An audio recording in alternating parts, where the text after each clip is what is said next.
দীর্ঘ কয়েক বছর ধরে ফিলিস্তিনের মুসলিম ভাই বোনের পাশে দাঁড়াইবার চেষ্টা করেছি। যখন পানির প্রয়োজন হয়েছে তখন আমরা তাদের পাশে দাঁড়িয়েছি।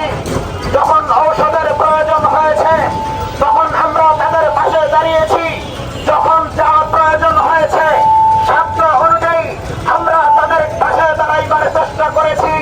মনে রাখতে হবে, ইসরায়েলি বাহিনী মনে করে মুসলমানদের কেউ নেই, কিন্তু তারা জানে না মুসলমান যদি পৃথিবীর অন্য কিনারে বসে বিপদে পড়ে তাহলে অপর সাইডে যারা আছে তারা এখানে বসে বসে হয়তো ফিলিস্তিন ভাইদের জন্য দোয়া করে, অন্যটা ফিলিস্তিন ভাইকে সাহায্য করবার চেষ্টা করে।